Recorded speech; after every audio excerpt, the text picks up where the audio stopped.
왜 저만 눈이 파래요? 라고 울부짖던 푸른 눈의 동자승 더러운 튀기라며 내쫓으려던 스님이 10년 후 아이 앞에 무릎 꿇고 오열한 이유.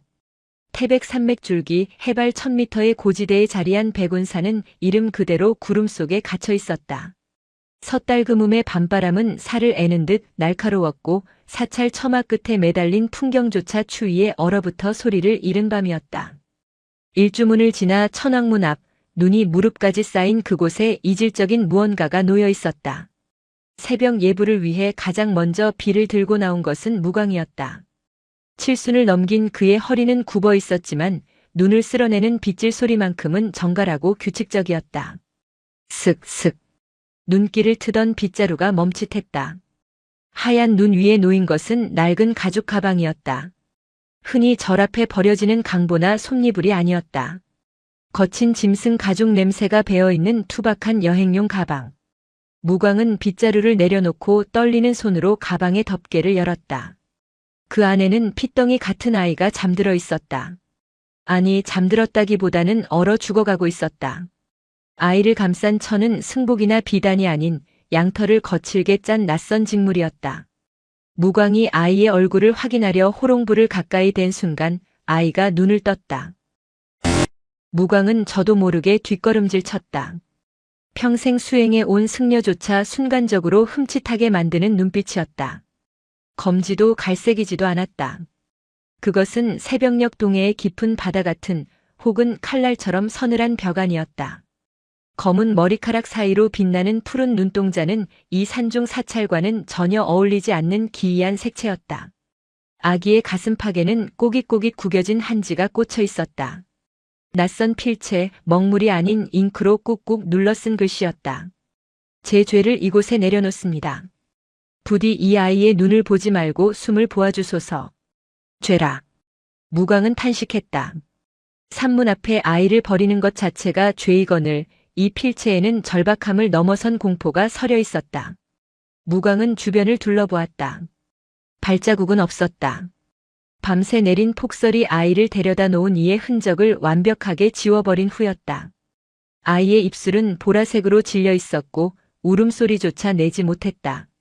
무광이 아이를 안고 대웅전으로 들어섰을 때 새벽 예불을 준비하던 다른 스님들의 시선이 쏠렸다. 개 중에는 절의 실권을 쥐고 있는 재무승, 법성도 있었다. 40대 중반의 법성은 날카로운 눈매로 무광의 품을 훑었다. 노스님, 그것이 무엇입니까? 산문 앞에 생명이 있더군. 무광이 포대기를 들추자 법성의 미간이 찌푸려졌다. 법성뿐만이 아니었다. 주지 스님을 비롯한 대중 스님들의 표정이 일순간 굳어졌다. 그들은 본능적으로 느꼈다. 이 아이는 평범한 버려진 아이가 아니다. 섞여서는 안 될 피가 섞인 이방의 흔적이었다. 눈 색깔이 이상합니다. 젊은 사미승 하나가 겁먹은 목소리로 속삭였다. 법성이 나서며 단호하게 말했다. 관아에 연락해야 합니다. 아니면 고아원으로 보내시지요. 우리 절 사정 아시지 않습니까? 작년 흉년으로 공양간 쌀독도 바닥을 보이고 있습니다. 게다가 저런 근본을 알 수 없는 아이를 절에 들이면 신도들이 동요합니다. 법성의 말은 틀린 것이 아니었다. 백운산은 유서 깊은 사찰이었으나 최근 몇 년간 재정난에 시달리고 있었다. 신도들은 보수적이었고 절의 기운이 흐려지는 것을 극도로 꺼렸다. 서양의 피가 섞인 아이는 부정탄 존재로 낙인 찍히기 딱 좋았다. 무광은 묵묵히 아이의 온몸을 주무르며 말했다.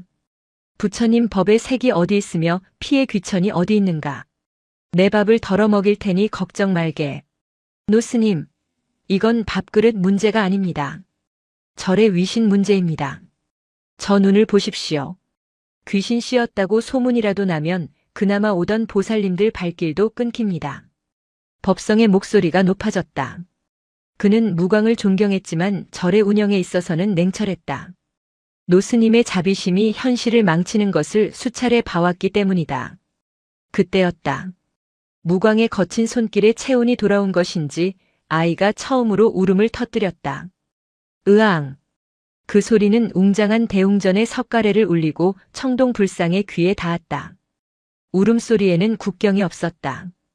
배고프고 춥다고 외치는 생명의 원초적인 소리일 뿐이었다. 무광은 법성을 정면으로 응시하며 나직이 그러나 뼈 있는 한마디를 던졌다. 법성, 자네는 불상을 닦으면서 정작 부처는 문 밖에 세워두려 하는가. 법성은 입을 다물었다. 주지 스님은 헛기침을 하며 시선을 돌렸다. 그 침묵 속에서 아이의 거취는 결정되었다. 환영받지 못한 손님, 백운의 이방인은 그렇게 선율이라는 법명을 얻고 절에 머물게 되었다. 하지만 그것은 고난의 시작일 뿐이었다. 시간은 무심하게 흘러 10년이라는 세월을 쌓았다. 백운사의 사계절은 혹독했고 그 속에서 선율은 10살 소년으로 자라났다. 선율은 또래보다 머리 하나가 더 컸다. 그리고 유난히 하얀 피부와 오뚝한 콧날, 무엇보다 깊고 푸른 눈동자는 승복을 입고 머리를 깎았음에도 감출 수 없는 이질감을 뿜어냈다. 야, 튀기중! 마을 아이들의 돌팔매질은 일상이었다. 선율은 이마에 흐르는 피를 닦으며 묵묵히 합장하고 돌아섰다. 대응하지 않는 것, 그것이 선율이 터득한 생존 방식이었다. 절 안에서의 삶도 녹록지 않았다. 법성은 주지가 되었고 무광은 더욱 깊은 토굴로 들어가 수행에만 전념했다. 절의 모든 권한을 쥔 법성에게 선율은 눈의 가시이자 동시에 쓸모있는 핑계였다. 법회 날이었다. 서울에서 대형 관광버스를 대절해온 신도들이 백운사 마당을 가득 메웠다. 법성은 이번 불사에 사활을 걸고 있었다. 낡은 요사체를 허물고 대규모 템플스테이관을 짓기 위한 기와 불사를 받는 날이었다. 자, 이 기와의 이름을 쓰시면 간해의 애군이 사라지고. 법성이 마이크를 잡고 설법을 하던 중이었다. 공양간에서 밥을 나르던 선율이 실수로 돌부리에 걸려 넘어졌다. 쟁반에 담겨있던 국그릇들이 와장창 깨지며 요란한 소리를 냈다. 국물이 튀어 앞줄에 앉아있던 귀부인의 비단 한복을 적셨다. 어머, 이게 무슨 짓이야? 귀부인의 비명에 좌중의 시선이 집중되었다. 선율은 파랗게 질린 얼굴로 바닥에 엎드렸다. 죄송합니다. 보살님, 죽을 죄를 지었습니다. 고개를 든 선율의 푸른 눈을 본 귀부인이 기겁하며 뒤로 물러났다. 어머 세상에. 눈 색깔 좀 봐. 도깨비 같아라. 웅성거림이 파도처럼 번졌다. 저 아이가 소문으로만 듣던 그 혼혈 동자승인가 봐. 재수없게 시리. 불사하는 날 그릇을 깨다니 부정 타는 거 아냐? 절에 웬 외국 아이를 둬서 쯧쯧. 법성은 단상 위에서 이 광경을 차갑게 내려다보았다. 당황하거나 화를 내는 기색이 아니었다. 그의 눈에는 계산적인 빛이 스쳐 지나갔다. 그는 천천히 단상에서 내려와 귀부인에게 다가갔다. 보살님, 놀라게 해드려 죄송합니다. 저 아이가 업장이 두터워 실수가 잦습니다. 법성은 선율을 일으켜 세우지 않았다. 대신 엎드려 있는 선율의 등을 지팡이로 툭툭 치며 대중에게 들리도록 큰 소리로 꾸짖었다. 선율아, 내 글이 일러두었거늘. 너는 내가 가진 탁한 기운을 늘 조심해야 한다고 하지 않았느냐. 내 부주의함이 부처님의 도량을 어지럽히는구나. 그것은 명백한 낙인찍기였다. 탁한 기운이라는 말로 선율의 존재 자체를 부정함과 동시에 절에서 일어나는 모든 불미스러운 일의 원인을 아이에게 돌리는 화법이었다. 선율은 입술을 깨물었다. 자신이 넘어진 건 낡은 신발 밑창이 떨어져 나갔기 때문이었다. 법성 스님이 새 신발을 사주지 않아 떨어진 밑창을 새끼줄로 동여매고 다닌 탓이었다. 하지만 선율은 변명하지 않았다. 변명은 편견을 강화할 뿐이라는 것을 너무 일찍 깨달았기 때문이다. 저쪽 구석으로 가서 무릎 꿇고 반성하고 있거라. 눈에 띄지 말고. 법성의 명령에 선율은 깨진 그릇 조각을 맨손으로 주워 담았다. 손가락이 베어 피가 났지만 아픔보다 수치심이 더 컸다. 신도들의 경멸 어린 시선, 호기심 어린 눈빛들이 화살처럼 등에 꽂혔다. 그날 밤 선율은 무광 스님이 계신 토굴로 가지 않았다. 대신 절 뒤편 사람들의 발길이 닿지 않는 낡은 창고 뒤편에 웅크리고 앉았다. 10년 전 자신을 감싸고 있었다던 그 거친 짐승 가죽 가방을 몰래 꺼내온 참이었다. 가방 깊숙한 곳, 안감이 뜯어진 틈새에서 선율은 작고 단단한 물체를 발견했다. 10년간 누구도 발견하지 못했던 가방 바닥재 사이에 숨겨져 있던 은색 펜던트였다. 녹이 슬고 줄은 끊어져 있었지만 펜던트 뚜껑을 열자 그 안에는 빛바랜 흑백 사진 한 장이 들어 있었다. 백운사 대웅전을 배경으로 서 있는 젊은 서양인 남자와 그 옆에서 수줍게 웃고 있는 한국인 여자. 그리고 그들 뒤로 젊은 시절의 법성 스님이 무표정한 얼굴로 서 있었다. 선율의 심장이 쿵 하고 내려앉았다. 법성 스님은 나를 그리고 나의 부모를 알고 있었던 것인가? 그런데 왜 나를 근본 없는 아이라며 모욕하는가? 사진 속 법성의 눈빛은 지금과는 달랐다. 무언가 열망에 차 있으면서도 동시에 서양인 남자를 향한 묘한 적대감이 서려 있었다. 선율은 사진을 품에 감췄다. 이것은 자신이 누구인지 알려줄 유일한 단서이자 법성 스님이 숨기고 있는 과거의 파편이었다. 겨울이 다시 찾아왔고 백운사는 템플스테이관 건립 문제로 시끄러웠다. 공사 비용은 예상보다 불어났고 법성은 더욱 공격적으로 시주를 독려했다. 그러던 중 대웅전의 메인 들보인 대들보에서 뚝 하는 소리가 났다는 소문이 돌기 시작했다. 대들보가 기울었다고. 천년을 버틴 나무가 갑자기 왜? 신도들의 불안감은 공포로 변했다. 법성은 이를 기회로 삼았다. 말세입니다. 도량이 탁해지니 호법 신장들이 노하신 겁니다. 대대적인 보수 불사가 필요합니다. 그리고 절의 기운을 맑게 하는 정화의식이 필요합니다. 법성이 말하는 탁함이 누구를 가리키는지 모르는 사람은 없었다. 선율은 그날 새벽 아무도 없는 대웅전에 몰래 들어갔다. 정말 자신의 존재 때문에 부처님이 노하셔서 대들보가 기운 것일까? 죄책감과 의구심이 뒤엉킨 마음으로 천장을 올려다보았다. 화려한 단청 사이로 거대한 대들보가 보였다. 선율은 사다리를 타고 올라가 보았다. 먼지를 뒤집어쓰며 들보 가까이 다가갔을 때 선율의 푸른 눈이 가늘게 떨렸다. 갈라진 틈. 그것은 세월에 의한 자연스러운 뒤틀림이 아니었다. 나무의 결을 거스르는 인위적인 절단 흔적이 희미하게 보였다. 톱이나 날카로운 도구로 아주 조금씩 오랜 시간에 걸쳐 갉아낸 듯한 상처. 그리고 그 틈새에 쐐기처럼 박혀있는 낯선 재질의 금속 조각. 이건 선율이 손을 뻗어 금속 조각을 만지려는 순간 아래에서 인기척이 들렸다. 거기 누구냐? 법성 스님의 목소리였다. 선율은 황급히 불상 뒤편의 좁은 틈으로 몸을 숨겼다. 법성은 혼자가 아니었다. 낯선 작업복을 입은 사내와 함께였다. 스님 말씀하신 대로 작업은 끝났습니다. 다음번 큰 눈이 오면 무게를 이기지 못하고 소리가 더 크게 날 겁니다. 무너지지는 않겠지만 당장이라도 무너질 것처럼 공포감을 주기엔 충분합니다. 수고했네. 뒷말이 나오지 않게 입단속 철저히 하게. 이건 다 무너져가는 백운사를 살리기 위한 방편이야. 낡은 것을 부수지 않고는 새 것을 세울 수 없는 법이지. 법성의 목소리에는 죄책감이 없었다. 오히려 광기에 가까운 확신이 묻어났다.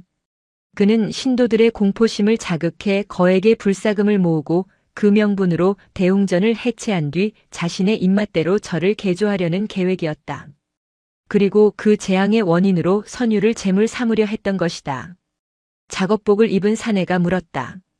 근데 그 혼혈 아이 정말 내보내실 겁니까? 내보내야지.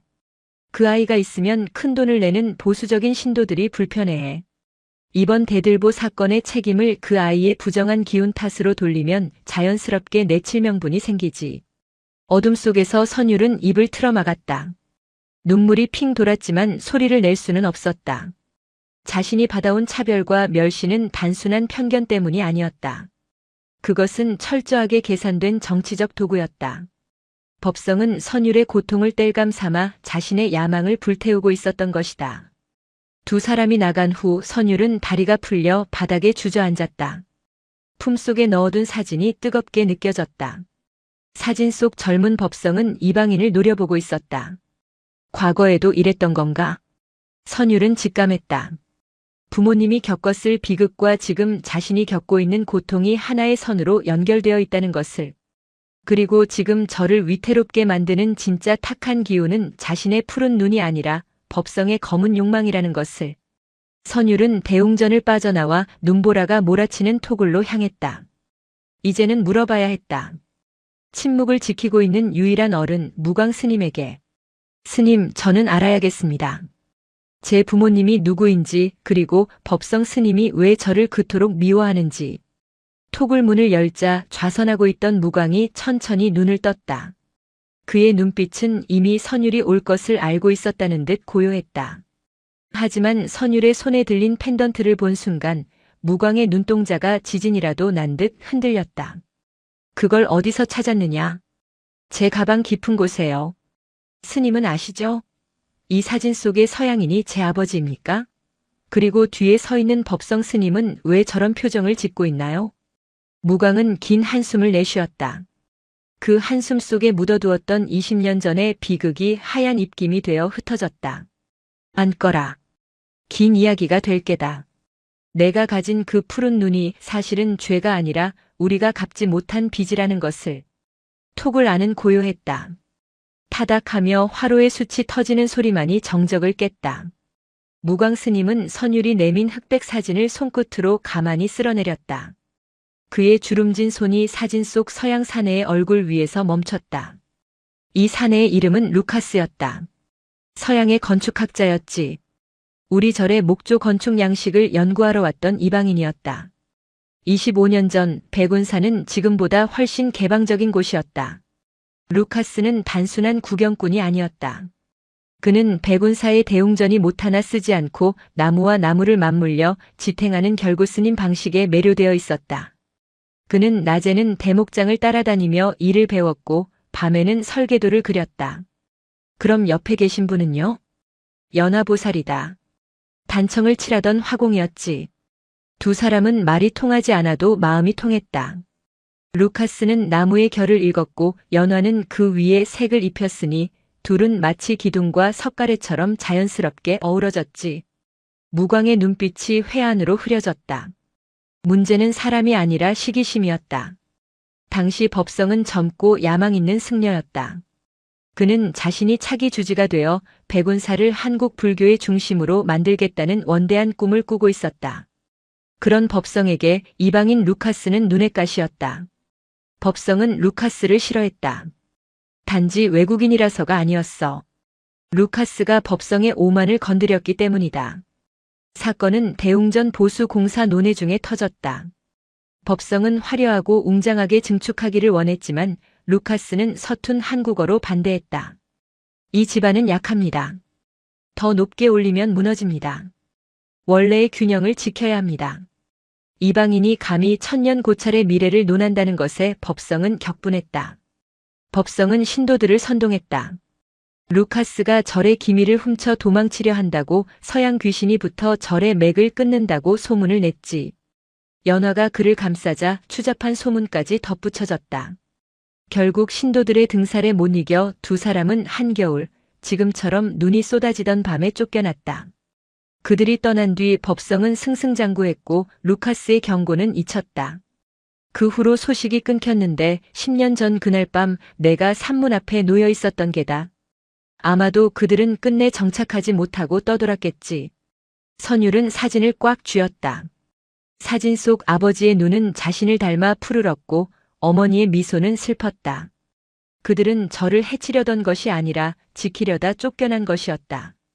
법성 스님은 그 사실을 알고도 저를. 그는 자신의 과오가 드러나는 것을 두려워하는 게다. 내 눈을 볼 때마다 자신이 쫓아낸 루카스의 올바른 지적과 자신의 비겁함이 떠오를 테니까. 무광은 선율의 손을 잡았다. 거칠고 투박한 손이었다. 선율아, 미안하다. 그때 내가 침묵하지 않았더라면 내 부모는 쫓겨나지 않았을 것이고 너도 고아가 되지 않았을 텐데. 내 수행이 부족하여 불의를 보고도 눈을 감았다. 노스님의 참회에 선율은 목이 메었다. 하지만 울고 있을 시간은 없었다. 과거에 루카스가 경고했던 붕괴가 이제는 법성의 손에 의해 인위적으로 재현되고 있었기 때문이다. 날이 밝자마자 백운사는 또다시 소란스러워졌다. 법성이 초빙했다는 구조안전진단 전문가라는 사람들이 들이닥쳤기 때문이다. 그들은 안전모를 쓰고 대웅전 곳곳을 두드리며 심각한 표정으로 수군거렸다. 물론 그들은 법성과 미리 입을 맞춘 업자들이었다. 상태가 심각합니다. 주지 스님 말씀대로 대들보의 내구력이 한계에 다다랐습니다. 당장이라도 무너질 수 있어요. 업자의 큰 목소리에 기도하러 온 보살들이 비명을 질렀다. 어머 세상에. 그럼 어떡해요? 법성이 침통한 표정으로 합장하며 나섰다. 제 부덕의 소치입니다. 하지만 위기는 곧 기회이기도 합니다. 부처님께서 더 튼튼하고 새로운 도량을 세우라고 주신 시련이겠지요. 이번 동지 불공 때 모인 시주금으로 전면적인 해체 보수 공사를 시작하려 합니다. 다만 법성은 말끝을 흐리며 슬쩍 공양간 쪽을 쳐다보았다. 그곳에는 선율이 장작을 패고 있었다. 절의 기운을 맑게 하는 것이 우선이지요. 섞이지 말아야 할 것이 섞여 있으면 아무리 좋은 나무를 써도 뒤틀리는 법입니다. 신도들의 시선이 일제히 선율에게 꽂혔다. 쑥덕거리는 소리가 들려왔다. 저 아이 때문이야. 저 파란 눈이 재앙을 부른 거야. 선율은 도끼질을 멈추지 않았다. 쾅, 쾅. 장작이 쪼개질 때마다 마음속의 분노도 함께 쪼개는 심정이었다. 억울함에 소리치고 싶었지만 증거가 없었다. 자신이 어젯밤 본 톱질 자국을 말해봤자 누가 믿어주겠는가. 저주받은 아이가 거짓말까지 한다며 매도당할 게 뻔했다. 그때 법성이 선율에게 다가왔다. 선율아, 너는 이번 동지법회에 참석하지 말거라. 이유를 여쭈어도 되겠습니까? 신도들이 불안해한다. 내가 법당에 있으면 부처님 가피가 막힌다고 생각하는 분들이 많아. 당분간 아랫마을 암자에 내려가 있거라. 조용해지면 부를 테니. 그것은 사실상의 추방 명령이었다. 선율은 도끼를 내려놓고 법성을 정면으로 응시했다. 처음이었다. 항상 고개를 숙이고 눈을 피하던 아이가 주지의 눈을 똑바로 바라본 것은 스님 대들보는 늙어서 기운 게 아닙니다. 법성의 눈썹이 꿈틀했다. 무슨 소리냐? 누군가 억지로 베어내어 아프게 만든 상처입니다. 나무도 생명인데 어찌 사람의 욕심 때문에 생살이 찢겨야 합니까? 법성의 얼굴이 굳어졌다. 이 아이가 봤나? 하지만 법성은 곧바로 표정을 수습하고 싸늘하게 비웃었다. 내가 드디어 미쳤구나. 헛것이 보이는 게냐? 아니면 내 아비처럼 저를 망치려고 작당을 하는 게냐? 제 아버지는 저를 망치려던 게 아니라 지키려 하셨습니다. 저도 그럴 겁니다. 건방진 놈.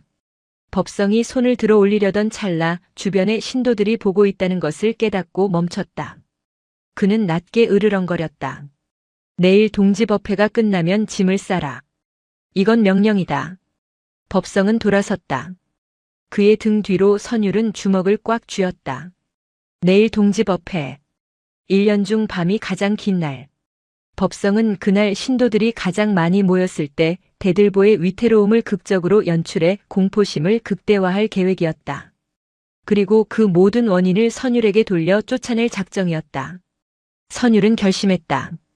도망치지 않겠다고. 아버지는 쫓겨났지만 나는 물러서지 않겠다고. 동짓날 아침부터 폭설 경보가 내려졌다. 하늘에 구멍이라도 뚫린 듯 눈이 쏟아졌다. 백운사 마당에는 수백 명의 신도가 모여들었다. 팥죽 수는 냄새가 진동했지만 분위기는 축제라기보다 불안에 가까웠다. 대웅전 안은 입추의 여지가 없었다. 수백 개의 연등 아래 법성은 황금색 가사를 입고 법좌에 올랐다. 오늘 이 어둠이 가장 긴 날에 우리는 빛을 밝혀야 합니다. 하지만 마장이 끼어 도량이 위태롭습니다. 법성의 설법이 절정에 달할 무렵 밖에서 우지끈하는 소리가 들려왔다. 눈의 무게를 이기지 못한 나뭇가지가 부러지는 소리였으나 대웅전 안의 사람들은 대들보가 무너지는 소리라 착각하고 비명을 질렀다. 야! 무너진다. 나가야 해. 아수라장이 되었다. 법성은 당황한 척하면서도 내심 미소를 지었다. 공포는 최고의 모금함이었다. 진정하십시오. 부처님께서 지켜주십니다. 다만 지금 대들보 상태가 좋지 않으니 노약자부터 천천히 밖으로 이동하겠습니다. 사람들이 썰물처럼 빠져나가는 혼란 속에서 법성은 미세한 진동을 느꼈다. 쿵, 쿵. 그것은 바람 소리가 아니었다. 전날 밤 법성의 사주를 받은 인부가 대들보의 연결 부위를 너무 과하게 훼손해 놓았던 것이다. 위험만 줄 정도로 하라던 지시를 어기고 빨리 끝내고 싶은 마음의 핵심 지지대를 거의 끊어놓다시피 했다. 게다가 예보보다 훨씬 많은 폭설이 지붕을 짓누르고 있었다. 법성의 안색이 창백해졌다. 천장에서 톱밥가루가 눈처럼 흩날려 떨어졌다. 이건 연출이 아니다. 진짜다. 진짜로 무너질 수 있다. 다들 빨리 나가십시오. 어서. 법성의 외침에 다급함이 묻어났다. 그제야 사람들은 사태의 심각성을 깨닫고 앞다퉈 문으로 달렸다. 법성도 법좌에서 내려와 도망치려 했다. 그런데 그 역류를 뚫고 들어오는 한 사람이 있었다. 선율이었다. 미쳤어? 나와. 무너진다고. 도망치던 삼이승이 선율의 옷자락을 잡았지만 선율은 뿌리쳤다. 그의 눈은 흔들리는 대들보에 잘린 틈을 향하고 있었다. 저것이 무너지면 미처 빠져나가지 못한 할머니들과 아이들이 깔린다. 그리고 무엇보다 아버지와 어머니가 사랑했던 천년을 버텨온 이 공간이 탐욕 때문에 사라지게 된다. 선율은 텅 빈 불단 앞으로 달려갔다. 대들보 바로 아래 가장 위험한 그곳으로. 내가 바쳐야 해. 물리적으로 10살 아이가 수톤의 대들보를 바칠 수는 없다. 하지만 선율은 보았다. 어제 자신이 숨겨두었던 창고에서 찾아온 굵은 쇠기둥을 공사판에서 쓰다 버린 서포트 지지대였다. 선율은 어른들도 들기 힘든 그 쇠기둥을 질질 끌고 와 갈라진 대들보 틈새 아래에 세웠다. 으아! 선율은 이를 악물고 쇠기둥의 레버를 돌려 높이를 맞췄다. 쇠기둥이 대들보에 처진 부분을 턱 하고 받치는 순간 쩌저적하던 파열음이 멈췄다. 하지만 아직 불안했다.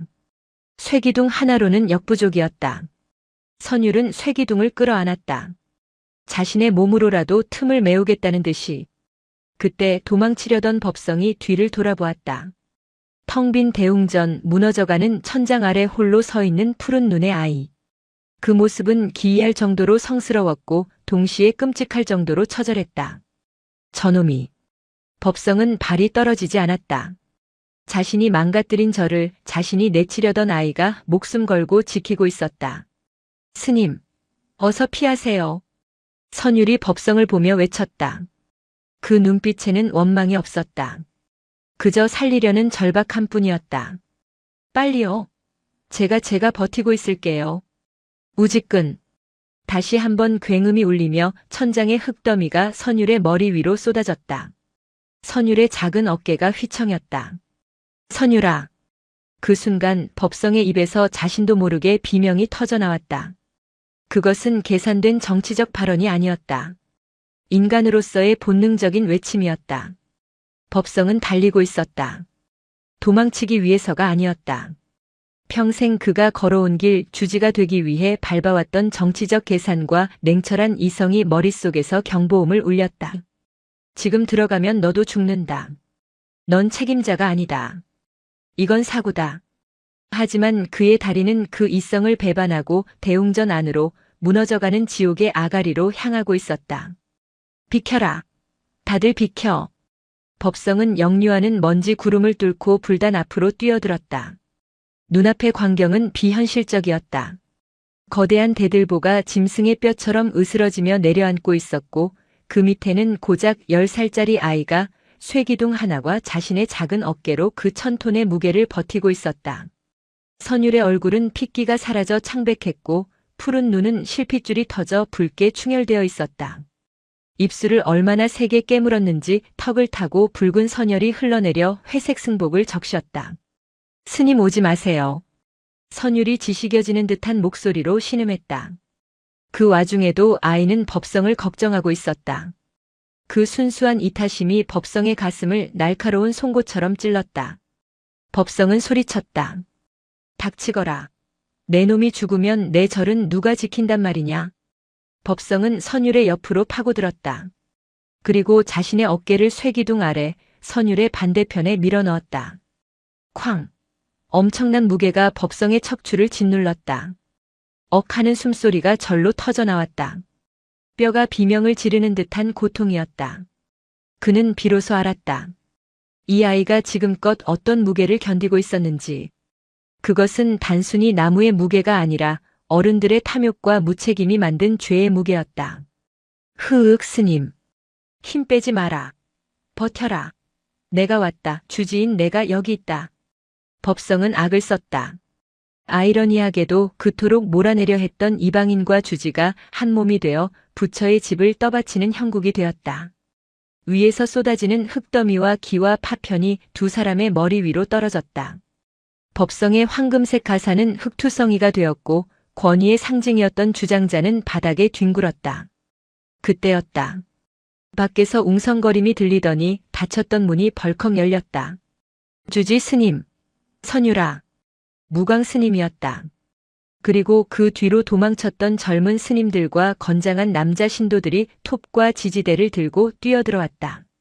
사람들은 눈앞의 광경에 얼어붙었다. 항상 선유를 벌레 보듯 하던 법성 스님이 아이와 함께 피를 흘리며 기둥을 바치고 있는 모습. 그것은 충격이자 묘한 전율을 일으키는 장면이었다. 뭐들 하고 있느냐? 빨리 바쳐라. 애 죽는다. 무광의 호통에 사람들이 정신을 차렸다. 수십 개의 손이 대들보를 향해 뻗어왔다. 하나, 둘, 셋. 으라차차. 남자들이 힘을 합쳐 보조 기둥을 세우고 대들보를 들어 올렸다. 짓누르던 압박감이 사라지는 순간 선율의 몸이 실이 끊어진 인형처럼 툭 하고 쓰러졌다. 선율아. 법성은 바닥에 쓰러진 아이를 받아 안았다. 아이의 몸은 불덩이처럼 뜨거웠다. 피투성이가 된 작은 손. 그 손바닥에는 굳은 살이 박여 있었다. 10년간 절의 꾸준히를 도맡아 하며 생긴 훈장이었다. 법성은 떨리는 손으로 아이의 맥을 짚었다. 다행히 희미하게 뛰고 있었다. 의원, 구급차 불러라. 어서. 법성이 고래고래 소리를 질렀다. 신도들은 멍하니 그 모습을 바라보았다. 저주받은 아이라며 손가락질하던 그 아이가 자신들이 도망칠 시간을 벌어주기 위해 목숨을 걸었다는 사실이 서서히 뇌리에 박히기 시작했다. 그때 구조 작업을 지휘하던 목수 한 명이 대들보에 끊어진 부위를 손전등으로 비추었다. 스님, 이거 좀 보십시오. 목수의 목소리가 떨렸다. 이거 자연적으로 부러진 게 아닙니다. 누군가 톱질을 했습니다. 여기 톱날 자국이 선명해요.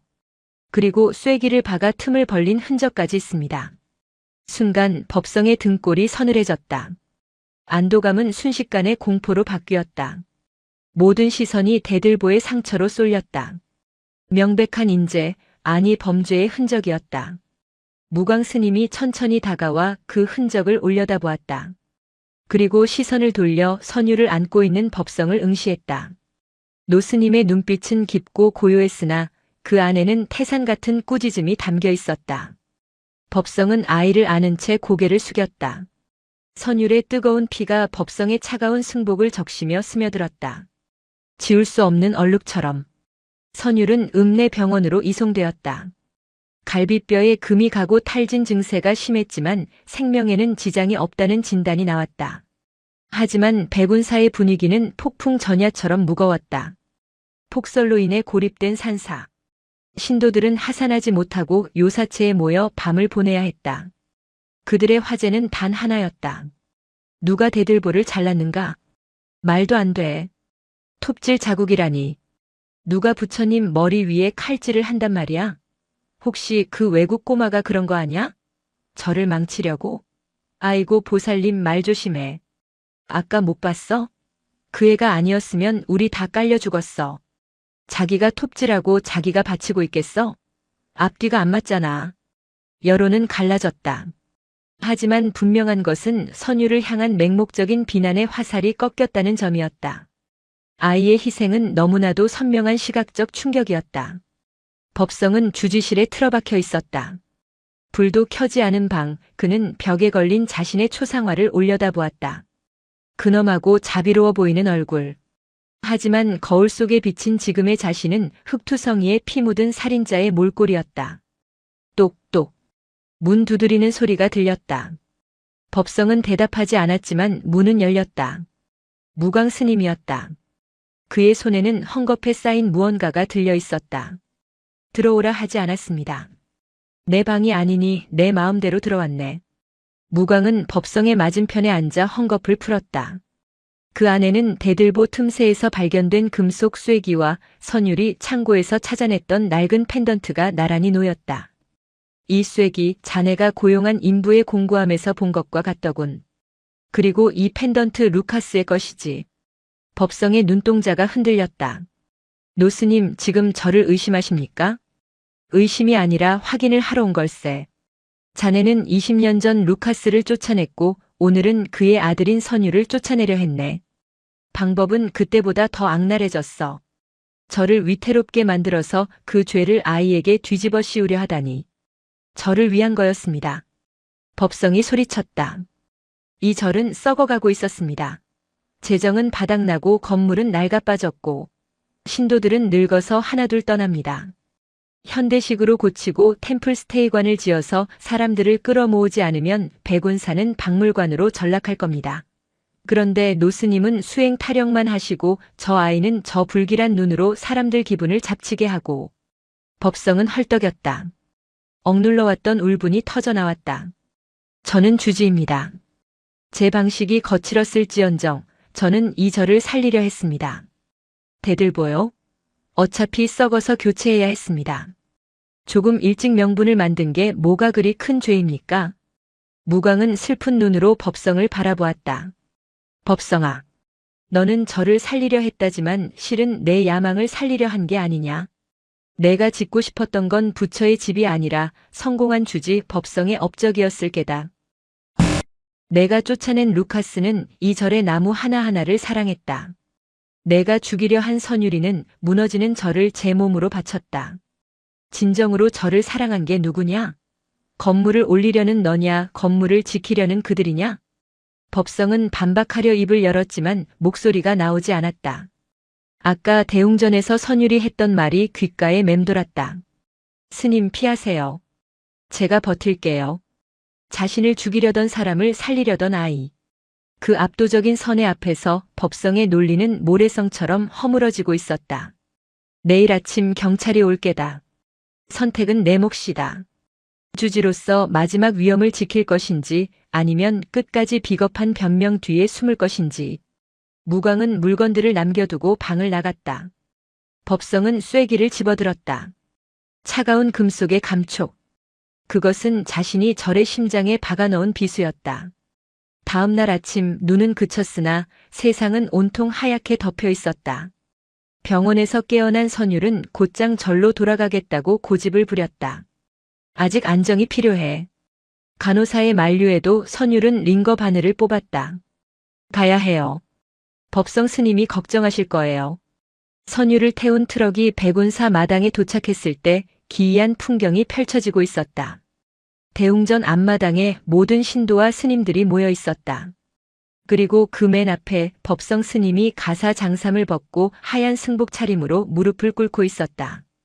그의 앞에는 부러진 톱날과 쐐기, 그리고 루카스의 펜던트가 놓여 있었다. 주지 스님? 선율이 비틀거리며 차에서 내렸다. 붕대를 감은 선율의 모습에 사람들이 길을 터주었다. 예전처럼 피하거나 혐오하는 눈빛이 아니었다. 경외와 미안함이 섞인 복잡한 시선들이었다. 법성은 선율의 목소리를 듣고 천천히 고개를 들었다. 하룻밤 사이에 10년은 늙어버린 듯한 얼굴이었다. 선율아. 법성의 목소리는 갈라져 있었다. 다 제 죄입니다. 법성은 대중을 향해 그리고 선율을 향해 절을 했다. 제가 대들보를 훼손했습니다. 공포심을 조장해 불사금을 모으고 그 책임을 이 아이에게 돌려 내쫓으려 했습니다. 20년 전 이 아이의 부모를 내쫓았던 것처럼. 좌중이 술렁거렸다. 충격적인 자백이었다. 신도들은 배신감에 몸을 떨었지만 동시에 숙연해졌다. 한 인간의 처절한 참회 앞에서 함부로 돌을 던질 수 없었다. 이 아이 선율은. 법성은 펜던트를 집어들었다. 이방인의 피가 섞였다는 이유로 제가 멸시했던 이 아이는 가장 위태로운 순간에 저를 구했습니다. 제가 틀렸습니다. 절의 기운을 흐린 것은 이 아이의 푸른 눈이 아니라 제 검은 마음이었습니다. 법성은 자리에서 일어나 선율에게 다가갔다. 그리고 무릎을 꿇고 아이의 손을 잡았다. 용서하지 마라. 나는 용서받을 자격이 없다. 다만 내가 누구인지 사람들에게 똑똑히 알려주고 싶었다. 법성은 선율의 목에 루카스의 펜던트를 걸어주었다. 녹슨 펜던트가 아침 햇살을 받아 반짝였다. 너는 백운의 이방인이 아니다. 너는 백운이 낳은 가장 맑은 씨앗이다. 선율의 눈에서 눈물이 주르륵 흘러내렸다. 10년간 억눌러왔던 서름, 부모에 대한 그리움, 그리고 인정받고 싶었던 욕구가 한꺼번에 터져나왔다. 스님. 선율은 법성을 안았다. 자신을 그토록 괴롭혔던 주지 스님의 어깨는 생각보다 작고 떨리고 있었다. 스님이 미웠어요. 정말 미웠는데 어제 스님이 같이 들어주셨잖아요. 저 혼자였으면 죽었을 거예요. 스님이 저를 살리셨어요. 선율의 말에 법성은 무너졌다. 그는 아이를 부둥켜 안고 오열했다. 주지의 체면도 어른의 자존심도 모두 내려놓고 짐승처럼 울부짖었다. 그 울음소리는 눈 덮인 산사에 메아리 쳤다. 그것은 지난 수십 년간 백운사를 짓누르던 편견의 도끼가 빠져나가는 소리였다. 무광 스님이 그 모습을 지켜보며 합장했다. 나무아미타불. 그때 하늘의 구름이 걷히며 햇살이 대웅전 마당을 비추었다. 눈 덮인 매화나무 가지에 앉아있던 까치 한 마리가 날아올랐다. 선율의 푸른 눈이 햇살을 받아 투명하게 빛났다. 사람들은 비로소 보았다. 그 눈동자는 도깨비불이 아니라 하늘을 담은 거울이었음을. 경찰차가 산길을 올라오는 소리가 들렸다. 법성은 눈물을 닦고 일어섰다.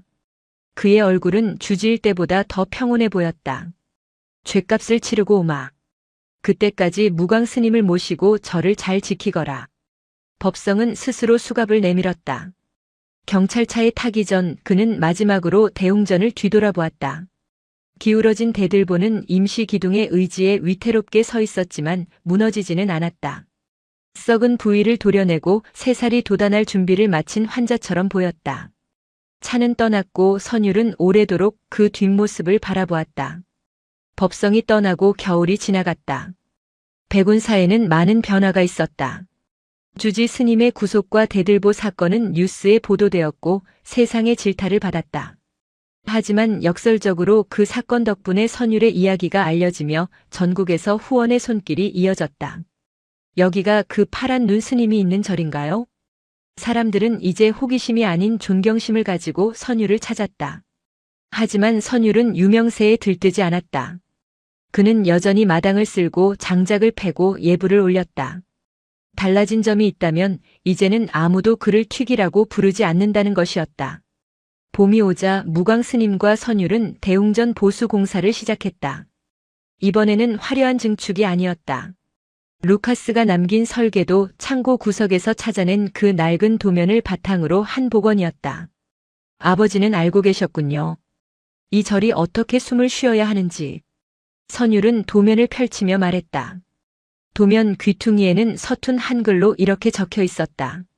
나무는 서로 기대어 선다. 사람처럼. 공사 현장에는 낯선 손님들도 찾아왔다. 예전에 선율이 그릇을 깨뜨렸을 때 소리를 질렀던 그 귀부인이었다. 그녀는 쑥스러운 표정으로 선율에게 다가왔다. 스님 이거. 그녀가 내민 것은 털모자와 목도리였다. 지난번에 미안했어요. 그리고 고마워요. 우리 손주가 그날 법당 안에 있었거든요. 선율은 빙그레 웃으며 합장했다. 고맙습니다, 보살님. 잘 쓰겠습니다. 그녀는 선율의 푸른 눈을 빤히 바라보았다. 지금 보니 참 예쁘네요. 보석 같아요. 편견이라는 색안경을 벗자 비로소 있는 그대로의 아름다움이 보이기 시작한 것이다. 몇 년 후 선율은 교도소 면회실에 앉아 있었다. 유리병 너머로 수척해진 법성이 앉아 있었다. 건강은 어떠세요? 나야 뭐 주는 밥 먹고 잘 있다. 절은 괜찮으냐? 네. 대웅전 보수는 끝났습니다. 아버지의 설계대로 했더니 바람이 잘 통하고 여름에도 시원합니다. 그리고 매화나무에 꽃이 피었어요. 법성은 씁쓸하게 웃었다. 다행이구나. 나는 그 꽃을 볼 자격이 없지. 스님 출소하시면 다시 오세요. 제가 기다릴 겁니다. 법성의 눈이 커졌다. 나를 받아주겠느냐? 이 죄인을? 부처님은 오물 속에서도 연꽃을 피우신다고 배웠습니다. 스님이 제게 주신 상처는 아팠지만 그 덕분에 저는 더 단단해졌습니다. 그리고 마지막 순간에 스님은 저를 버리지 않으셨잖아요. 선율은 손바닥을 유리에 댔다. 법성도 떨리는 손을 들어 유리 너머의 손바닥에 맞대었다. 체온은 느껴지지 않았지만 마음은 닿아 있었다. 기다리겠습니다. 스님이 돌아오셔서 진짜 백운사의 주지가 되어주실 날을요. 면회를 마치고 나오는 길 선율은 하늘을 올려다보았다. 구름 한 점 없는 파란 하늘이 자신의 눈동자와 닮아 있었다. 그는 더 이상 경계에 서 있는 이방인이 아니었다. 한국의 산과 서양의 바람이 만나 피워낸 새로운 숲이었다. 선율은 옷깃을 여미고 다시 백운사 구름과 맞닿은 그곳으로 발걸음을 옮겼다. 그의 등 뒤로 따스한 봄바람이 불어와 닫혔던 마음의 문들을 하나둘 열어젖히고 있었다. 세월은 산의 능선을 넘는 구름처럼 빠르게 흘렀다. 법성 스님이 스스로 수갑을 차고 산을 내려간 지 7년. 10살이던 선율은 어느덧 17의 청년 승려가 되었다. 선율의 외모는 더욱 눈부시게 변했다. 서양인의 골격에 동양의 선이 묘하게 섞인 얼굴, 그리고 깊어진 푸른 눈은 보는 사람을 압도하는 기운이 있었다. 하지만 그 눈빛은 예전보다 더 쓸쓸해 보였다. 그해 겨울, 백운사의 정신적 지주였던 무광 스님이 입적했다. 가거라. 붙잡는 것도 욕심이다. 나는 바람으로 돌아가니 너는 땅에 남아 뿌리를 내려라. 그 유언을 끝으로 노스님은 좌선한 채 숨을 거두었다. 다비식화장 의식이 치러지는 날 선율은 울지 않았다. 타오르는 불꽃 속에서 스승의 육신이 한 줌의 재로 변하는 것을 끝까지 지켜보았다. 이제 이 넓은 백운사에 그를 온전히 이해해주는 어른은 단 한 명도 남지 않았다. 문제는 다비식이 끝난 직후 시작되었다. 주지 자리는 7년째 공석이었다. 종단 본사에서는 백운사가 사고 사찰이라는 이유로 정식 주지를 보내지 않고 직무대행만 보냈으나 무광 스님의 입적으로 상황이 바뀌었다. 백운사가 선율의 사연 덕분에 전국적인 명소로 떠오르자 종단 내에서 노른자위 땅이 된 것이다. 새로 부임한 주지는 지산 스님이었다. 그는 법성 스님과는 달랐다. 법성이 야망을 가진 정치승이었다면 지산은 철저한 행정가이자 사업가였다. 여기가 그 유명한 파란 눈 스님이 있는 곳입니까? 지사는 부임 첫날부터 선율을 아래 위로 훑어보았다. 그의 눈에는 선율이 수행자가 아니라 절의 매출을 올려줄 스타 상품으로 보이는 듯 했다. 합장. 선율입니다. 반갑네. 이야기 많이 들었어. 자네 덕분에 이 산골절의 시주가 끊이지 않는다지. 아주 훌륭해. 현대 불교는 마케팅이야. 산속에 숨어 도 닦는 시대는 끝났어. 지사는 오자마자 절의 시스템을 바꿨다. 새벽 예불 시간을 관광객 편의에 맞춰 늦추고 명상 코스라는 이름으로 고가의 체험 프로그램을 만들었다. 그리고 그 프로그램의 메인 모델은 언제나 선율이어야 했다. 선율아, 내일 방송국에서 촬영 온다. 승복 깨끗한 걸로 갈아입고 예불 드릴 때 각도 좀 잘 잡아라. 주지 스님, 저는 공부 중입니다. 촬영은? 공부가 밥 먹여주나? 내가 얼굴 한번 비치면 기와가 천장이 들어와. 그게 다 불사야. 잔말 말고 준비해. 선율은 거절할 수 없었다. 자신은 아직 3위 예비 승려 딱지를 떼지 못한 신분이었고 인사권은 주지에게 있었다. 선율은 카메라 앞에서 기계처럼 목탁을 두드렸다. 셔터 소리가 빗발칠 때마다 자신이 동물원의 원숭이가 된 것 같은 비참함을 느꼈다. 법성 스님이 그리웠다. 그는 적어도 선율을 미워했을지언정 이렇게 상품 취급하지는 않았다. 법성과의 싸움이 인간 대 인간의 투쟁이었다면 지산과의 싸움은 시스템이라는 거대한 벽과 부딪히는 기분이었다. 백운사는 이제 평일에도 관광객으로 북적였다. 저기 봐. 진짜 눈이 파래. 스님 여기 좀 봐주세요. 같이 셀카 한 장만요. 젊은 여성 관광객들이 선율의 소매를 잡아당기며 깔깔거렸다. 선율은 묵묵히 합장하고 고개를 숙였지만 속에서는 천불이 일었다. 예전에는 튀기라고 돌을 던지던 세상이 이제는 꽃스님이라며 환호하고 있었다. 껍데기만 보고 반응하는 것은 그때나 지금이나 매한가지였다. 어느 날 밤 선율은 텅 빈 법당에 앉아 있었다. 불상 앞에는 누군가 놓고 간 초콜릿과 꽃다발이 수북했다.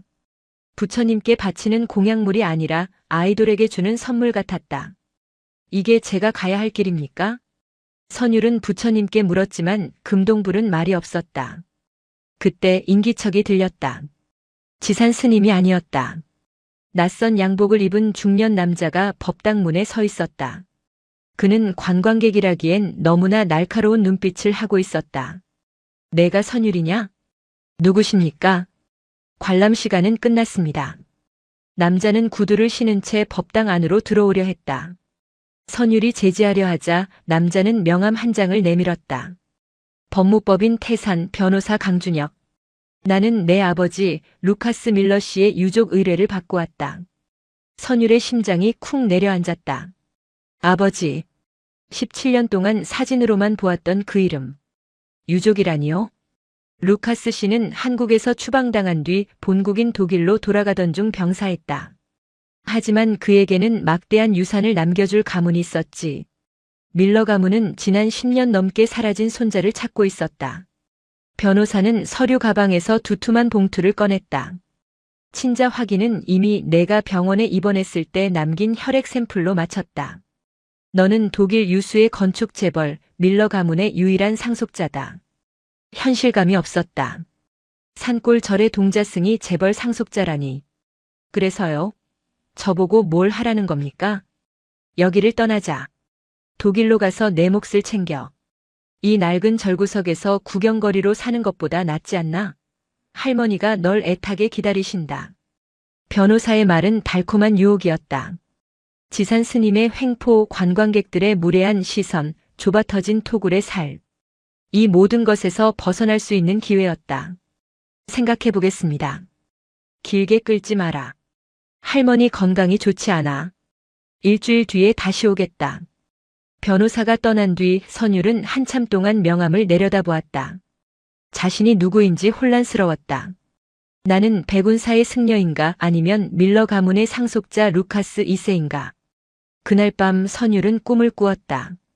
꿈속에서 그는 양복을 입고 화려한 파티장에 있었지만 거울 속에 비친 자신의 머리는 삭발한 승려의 모습이었다. 사람들은 손가락질하며 웃고 있었다. 다음 날 선율은 교도소 면회를 신청했다. 무광 스님이 돌아가신 후 처음 가는 면회였다. 법성 스님은 많이 늙어 있었다. 수감 생활 7년 그의 얼굴엔 도끼가 빠지고 깊은 주름만이 패어 있었다. 하지만 눈빛만은 맑았다. 오랜만이구나. 노스님 가시는 길은 편안하셨느냐? 네. 고요히 가셨습니다. 침묵이 흘렀다. 선율은 망설이다가 변호사 이야기를 꺼냈다. 스님, 제 친가 쪽 사람들이 저를 찾았습니다. 독일로 오라고 합니다. 법성은 놀라는 기색이 없었다. 오히려 올 것이 왔다는 듯 고개를 끄덕였다. 가거라. 예상 밖의 대답에 선율이 고개를 들었다. 네? 너는 아직 너무 젊다. 내가 선택해서 승려가 된 것이 아니지 않느냐. 갓난아기 때 버려져서 선택의 여지 없이 절밥을 먹었다. 그건 운명이지만 동시에 족쇄이기도 하다. 법성은 쇠창살 너머로 선율의 손을 바라보았다. 세상 밖으로 나가서 내 눈으로 직접 보거라. 내 핏줄이 부르는 곳, 내 아버지가 자란 곳을. 그곳에서 살아보고 그래도 절이 그립거든 그때 돌아와도 늦지 않다. 갇혀있는 새는 자신이 하늘을 날 수 있다는 걸 모르는 법이다. 하지만 제가 가면 절은요? 지산 스님이 절을 망치고 있습니다. 제가 지켜야 합니다. 선율의 목소리가 격해졌다. 법성은 쓴웃음을 지었다. 절은 내가 지키는 게 아니다. 부처님이 지키고 세월이 지키는 거다. 그리고 내가 진정으로 절을 지키고 싶다면 힘을 길러야 한다. 지금의 너는 지산에게 이용당하는 인형일 뿐이지 않느냐. 정곡을 찔렸다. 법성은 정확히 보고 있었다. 나가서 배워라.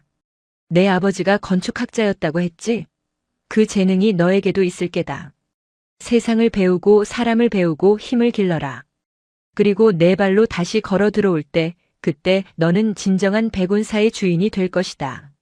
면회 시간이 끝났다. 법성은 뒤돌아서며 나지막이 덧붙였다. 도망치는 게 아니다. 더 넓은 세상으로 수행을 떠나는 것이다. 만행이라고 생각하거라. 교도소를 나온 선율의 발걸음은 무거우면서도 한결 가벼웠다. 일주일 뒤 변호사가 다시 찾아왔을 때 선율은 승복을 벗고 평상복을 입고 있었다. 17년 만에 처음 입어보는 청바지와 티셔츠가 어색했다. 삭발한 머리에 캡모자를 눌러 쓴 선율은 대웅전 부처님께 마지막으로 삼배를 올렸다. 다시 오겠습니다. 그때는 누군가의 아들이 아닌 온전한 저 자신으로 오겠습니다. 마당에는 지산 스님이 길길이 날뛰고 있었다. 내가 미쳤구나. 종단에 보고도 안 하고 환속 승려가 속세로 돌아감을 해? 위약금이 얼만 줄 알아? 선율은 지산에게 허리를 굽혀 인사했다. 위약금은 변호사님이 처리해 주실 겁니다. 그동안 감사했습니다. 야, 거기 안 서? 너 없으면 이 절은 망해. 지산의 고함 소리를 뒤로하고 선율은 변호사의 검은 세단에 올랐다. 차가 산길을 내려가면서 백운사가 점점 작아졌다. 구름 속에 갇혀있던 자신의 세상이 멀어지고 있었다. 독일 함부르크. 항구의 도시는 차갑고 회색빛이었다. 선율은 테오도르 밀러라는 새로운 이름을 얻었다. 할머니 엘리자베스는 엄격하지만 손자를 끔찍이 아끼는 귀부인이었다. 오, 내 아들아. 내 아비와 눈이 똑같구나. 할머니는 선율을 끌어안고 놓지 않았다. 그녀는 선율에게 최고의 교육과 환경을 제공했다. 선율은 독일어를 배우고 아버지의 뒤를 이어 건축학을 공부하기 시작했다. 하지만 그곳에서도 선율은 이방인이었다. 파티장에서 사람들은 수군거렸다. 저 애가 그 숨겨진 손자래. 절에서 자랐다면서? 어쩐지 분위기가 묘해. 동양에서는 서양인 취급을 받고 서양에서는 동양인 취급을 받았다. 어디에도 온전히 속하지 못하는 경계인의 운명. 하지만 선율은 이제 상처받지 않았다. 법성 스님의 말을 기억했기 때문이다. 섞였다는 건 두 세계를 품었다는 뜻이다. 선율은 미친 듯이 공부했다. 특히 현대 건축과 전통의 조화에 몰두했다. 서양의 구조학에 동양의 미학을 접목하는 그의 설계는 교수들을 놀라게 했다. 그의 도면에는 언제나 백운사의 첨화 곡선과 대들보의 결구 방식이 숨쉬고 있었다. 3년이 흘렀다. 선율은 20살의 청년이 되었다. 그는 겉보기엔 완벽한 독일 귀족 청년이었지만 방 안에는 언제나 목탁과 향이 놓여 있었다. 매일 밤 그는 참선을 하며 마음속에 백운사를 그렸다. 그러던 어느 날 한국에서 뉴스가 들려왔다. 천년 고찰 백운사 화재로 대웅전 전소. 골프장 리조트 개발 위기. 뉴스 화면 속에서 화염에 휩싸인 대웅전이 무너져 내리고 있었다. 그리고 인터뷰하는 지산 스님의 모습이 나왔다. 안타까운 사고였습니다. 복구 비용이 막대하여 종단과 협의 끝에 부지 일부를 매각하고 리조트와 연계된 현대식 명상센터를 짓기로. 그것은 사고가 아니었다. 지산과 개발업자들의 냄새가 났다. 3년 전 법성 스님이 경고했던 절을 망치는 자들이 결국 이를 저지른 것이다. 선율은 펜을 부러뜨릴 듯 쥐었다. 기다려라. 내가 간다. 선율은 할머니의 방문을 두드렸다. 할머니, 드릴 말씀이 있습니다. 제 유산 지금 미리 당겨주실 수 있습니까? 무얼 하려고 그러느냐? 사야 할 것이 있습니다. 차를 살 거냐 아니면 집을 살 거냐? 선율의 푸른 눈이 결의에 찼다. 산을 살 겁니다. 인천국제공항 입국장. 검은 코트를 입고 선글라스를 쓴 장신의 청년이 걸어 나왔다. 그 뒤로 외국인 변호사들과 수행원들이 따랐다. 선율은 곧바로 백운사로 향하지 않았다. 그가 먼저 향한 곳은 교도소였다. 법성 스님은 10년 형기를 거의 채우고 출소를 앞두고 있었다. 면회실 유리에 비친 선율의 모습에 법성은 눈을 크게 떴다. 더 이상 나약한 소년이 아니었다. 세상을 겪고 힘을 가진 수컷의 눈빛이었다. 오랜만입니다, 스님. 테오도르라고 불러야 하느냐? 아니요. 선율입니다. 만행을 끝내고 돌아왔습니다. 선율은 품에서 서류 봉투를 꺼내 보여주었다. 백운사 부지 매입 계획서입니다. 지산 스님이 개발업자에게 넘기려는 땅, 제가 먼저 인수할 겁니다. 밀러 재단의 자금으로요. 저를 돈으로 사겠다는 거냐? 아니요. 지키겠다는 겁니다. 힘에는 힘으로 대응해야죠. 스님이 가르쳐 주신 대로요. 법성은 껄껄 웃었다. 제법이구나. 이제야 주지 감이 되었어. 하지만 돈만으로는 안 된다. 명분이 필요해. 명분은 스님이 만들어 주십시오. 나보고? 다음 달 출소하시죠? 저와 함께 가시죠. 스님은 참회하고 돌아온 주지, 저는 성공해서 돌아온 상속자. 이 드라마 신도들이 좋아하지 않겠습니까? 두 남자는 서로를 보며 미소 지었다. 과거의 원수가 이제는 가장 강력한 동지가 되어 손을 잡는 순간이었다. 일주일 뒤 백운사 앞마당. 지산 스님은 골프장 개발업자들과 계약서에 도장을 찍으려 하고 있었다. 대웅전이 불타버린 흉물스러운 공터 앞에서 진행되는 서명식이었다. 자, 여기 찍으시면 됩니다. 이제 백운사는 글로벌 리조트로 거듭나는 겁니다. 지산이 인주를 묻히려던 찰나 검은 세단 행렬이 산길을 들이닥쳤다. 기익. 차 문이 열리고 선율이 내렸다. 코트 자락을 휘날리며 걸어오는 그의 모습에 지산은 입을 다물지 못했다. 누구? 선율은 선글라스를 벗었다. 차가운 겨울 바람 속에 푸른 눈이 서늘하게 빛났다. 계약 멈추시죠. 너는 선율이? 이 산의 주인은 개발업자가 아니라 부처님과 신도들입니다.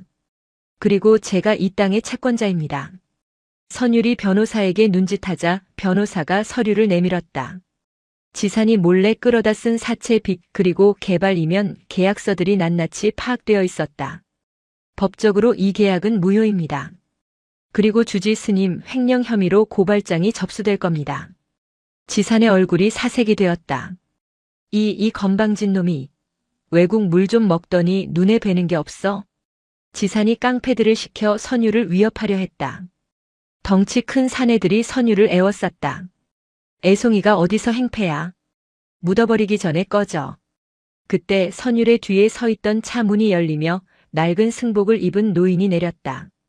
머리는 하얗게 샜지만 눈빛만은 형형한 노승. 법성이었다. 누가 감히 내 상좌에게 손을 대느냐? 법성의 일갈에 사내들이 멈칫했다. 썩어도 준치라고 20년간 이 산을 호령했던 호랑이 주지의 기백은 여전했다. 법성 스님? 신도들이 술렁거렸다. 전임 주지 스님이 오셨어. 선율이도 돌아왔어. 법성은 지팡이를 땅에 쾅 내리찍었다. 지산, 내 놈이 저를 팔아먹으려 한다는 소식을 듣고 내 옥중에서도 피눈물을 흘렸다. 내 죄가 커서 절을 떠났으나 절이 사라지는 꼴은 못 보겠다. 당장 그 도장 치워라. 선율과 법성. 젊은 사자와 늙은 호랑이가 나란히 섰다. 백운사의 진짜 주인들이 돌아온 것이다. 당장 그 도장 치워라. 법성 스님의 일갈은 늙은 호랑이의 포효 같았다. 지사는 주춤거리며 뒷걸음질 쳤다. 그를 호위하던 덩치들도 전임 주지의 서슬 퍼런 기세와 선율 뒤에 도열한 변호인단의 위압감에 눌려 슬금슬금 물러났다. 이 늙은이가 미쳤나? 당신은 범죄자야. 종단에서도 제명된 사람이라고. 지산이 악을 썼다. 하지만 선율은 침착하게 변호인에게 손짓했다. 법무팀 지금 바로 업무 방해 및 배임 혐의로 경찰에 인계하세요. 그리고 여기 계신 신도님들께 이 계약의 실체를 공개합니다. 선율의 지시에 따라 대형 스크린이 설치되었다. 그곳에는 지산이 빼돌린 시주금 내역, 골프장 개발업자와 맺은 이면, 계약서, 그리고 대웅전 화재 보험금을 개인 계좌로 착복한 정황이 낱낱이 띄워졌다. 아이고 세상에. 우리 저를 팔아먹으려 했어? 화재도 일부러 낸 거 아냐? 신도들의 분노가 들끓었다. 지사는 얼굴이 사색이 되어 도망치려 했으나 이미 출동한 경찰들이 그의 앞을 막아섰다. 김지산 씨 횡령 및 사기 혐의로 긴급 체포합니다. 수갑이 채워지는 순간 지사는 선율을 노려보며 저주를 퍼부었다. 내 놈이 이겼다고 생각하지 마라. 넌 어차피 이방인이야. 피가 더러운 놈이 절 주인이 될 수 있을 것 같으냐? 선율은 동요하지 않았다. 그는 지산에게 다가가 나직이 말했다. 저는 주인이 되러 온 것이 아닙니다. 주인은 부처님이고 신도들입니다. 저는 그저 무너진 집을 고치러 온 목수일 뿐입니다. 지산이 끌려가고 난 뒤 백운사 마당에는 정막이 흘렀다. 화재로 검게 그을린 대웅전 터 잡초가 무성한 마당. 한때 천년 고찰의 위용을 자랑하던 곳은 처참한 폐허였다. 신도들은 망연자실해 있었다. 그때 법성이 지팡이를 짚고 폐허 한가운데로 걸어갔다. 그는 검게 탄 기둥 뿌리 앞에 무릎을 꿇고 이마를 땅에 대었다. 내 죄다, 내가 욕심을 부려 틈을 만들었고 그 틈으로 마구니가 들어와 저를 태웠구나. 다 내 죄다. 그 처절한 참회에 신도들도 하나둘 눈물을 흘리며 합장했다. 선율은 법성의 옆에 섰다. 그리고 큰 소리로 선언했다. 우리는 다시 세울 것입니다. 예전보다 더 튼튼하고 더 아름다운 백운사를 만들 것입니다. 제가 가진 모든 것을 쏟아붓겠습니다. 하지만 돈만으로는 안 됩니다. 여러분의 마음이 필요합니다. 선율의 눈빛은 확신에 차 있었다. 폐허 위에서 새로운 역사가 시작되고 있었다. 복원공사가 시작되었다. 선율은 단순한 건축주가 아니었다. 그는 작업복을 입고 현장을 진두지휘하는 총괄 도편 수우두머리 목수였다. 그의 설계는 파격적이었다. 겉모습은 전통적인 맛배지붕 양식을 따르되 내부는 첨단 내진 설계와 서양식 트러스 구조를 접목했다. 이복의 선율 아니 도편수님. 이 구조는 말이 안 됩니다. 석가래를 이렇게 걸면 하중을 못 견뎌요. 나이 지긋한 한국인 대목장이 반발했다. 그는 독일에서 온 젊은 놈이 전통을 망친다며 사사건건 시비를 걸었다. 대목장님, 나무는 숨을 쉽니다. 한국의 소나무와 독일의 공학은 다르지 않습니다. 여기를 보세요. 과거 루카스, 제 아버지가 남긴 기록입니다. 선율은 아버지의 낡은 노트를 펼쳤다. 그곳에는 20년 전 백운사의 지형과 바람의 방향, 습도까지 계산한 완벽한 데이터가 있었다. 아버지는 한국의 나무를 사랑해서 그 성질을 연구했고 저는 서양의 기술로 그 나무를 지키는 법을 배웠습니다. 믿고 따라와 주십시오. 선율의 진심과 해박한 지식에 대목장의 고집도 조금씩 꺾였다. 하지만 진짜 문제는 현장 밖에서 터졌다. 외국 자본이 한국 불교를 잠식한다. 푸른 눈의 승려가 저를 서양식 호텔로 만든다.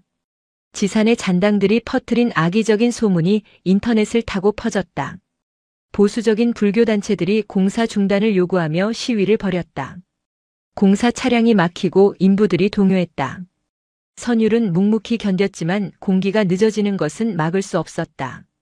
그때 해결사로 나선 것은 법성이었다. 법성은 승복 대신 작업복을 입고 등지개를 쥐고 있었다. 그는 공사 반대 시위를 하는 사람들 앞에 섰다. 비키시오. 법성 스님? 아니, 전임 주지 스님이 왜 노가다꾼 행색을. 나는 지금 주지가 아니라 죄를 씻는 인부요. 이 돌 하나 기와 한 장이 내 업장이요. 부처님 집을 짓는데 회방을 놓는 것은 마구니 짓이요. 나를 밟고 지나가려거든 그리하시오. 한때 종단을 호령했던 법성이 땀에 젖은 채 돌을 나르는 모습은 그 자체로 거대한 설법이었다. 시위대 중 몇몇 노스님들이 고개를 숙였다.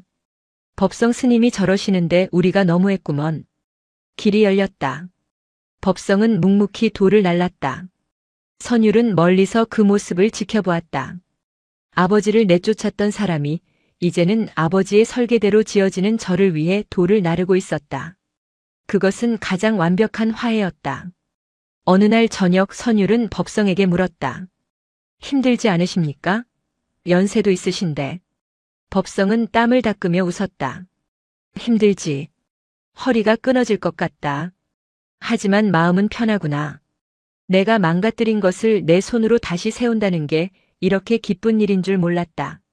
선율아, 너는 내게 벌을 준 게 아니라 기회를 준 게다. 두 사람은 달빛 아래서 막걸리 대신 찻잔을 기울였다.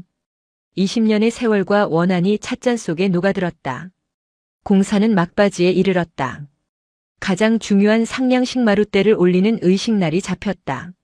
마룻대는 건물의 척추이자 하늘과 땅을 잇는 중심이었다.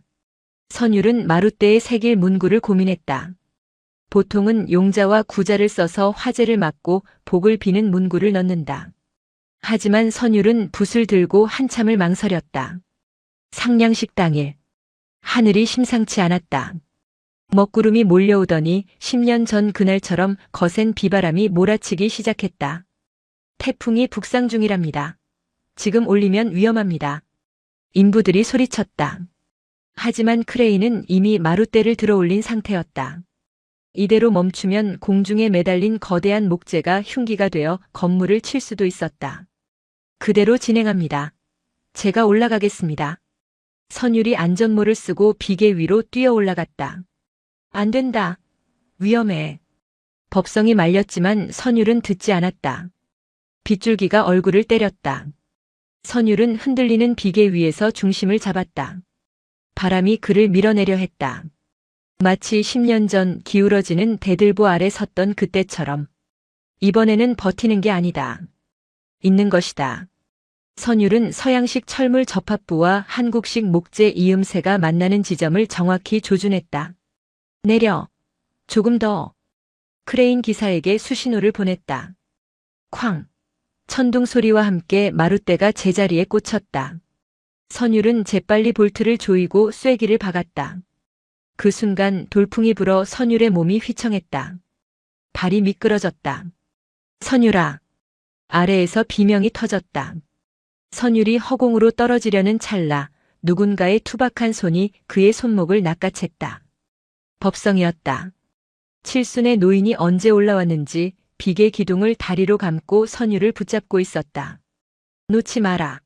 절대 안 놓는다. 법성의 얼굴이 붉게 달아올랐다. 그의 손아귀 힘은 필사적이었다. 과거에 선율을 밀어내려 했던 그 손이 이제는 생명줄이 되어 그를 붙들고 있었다. 스님, 어서 올라와. 너는 살아야 한다. 살아서 이 절을 완성해야 해. 선율은 이를 악물고 법성의 팔을 당겨 다시 비계 위로 올라왔다. 두 사람은 빗속에서 서로를 부둥켜 안고 거친 숨을 몰아쉬었다. 비가 그치고 구름 사이로 햇살이 내리쬐었다. 젖은 마룻대 위에서 선율이 쓴 상냥 문구가 햇빛을 받아 반짝였다. 이모기심 마이너스 다른 나무가 모여 한마음을 이룬다. 그것은 선율이 세상에 던지는 메시지였다. 서양과 동양, 과거와 현재, 가해자와 피해자. 서로 다른 나무들이 얽히고 설켜 비로소 하나의 집을 이룬다는 뜻이었다. 대웅전이 완공되었다. 그것은 기적과도 같은 건축물이었다. 한국 전통의 곡선미를 살리면서도 내부는 기둥 없이 탁 트인 현대적 공간감을 구현했다. 스테인드 글라스처럼 처리된 창호지 문을 통해 들어온 빛은 불상 뒤에서 오색 찬란한 후광을 만들어냈다. 낙성식 준공 기념식 날 수천 명의 인파가 몰렸다. 종단 총무원장과 정재계 인사들, 그리고 독일 밀러 재단 관계자들까지 참석했다. 하지만 주인공인 선율은 보이지 않았다. 주지 스님 아니 선율 스님은 어디 계십니까? 사람들이 웅성거렸다.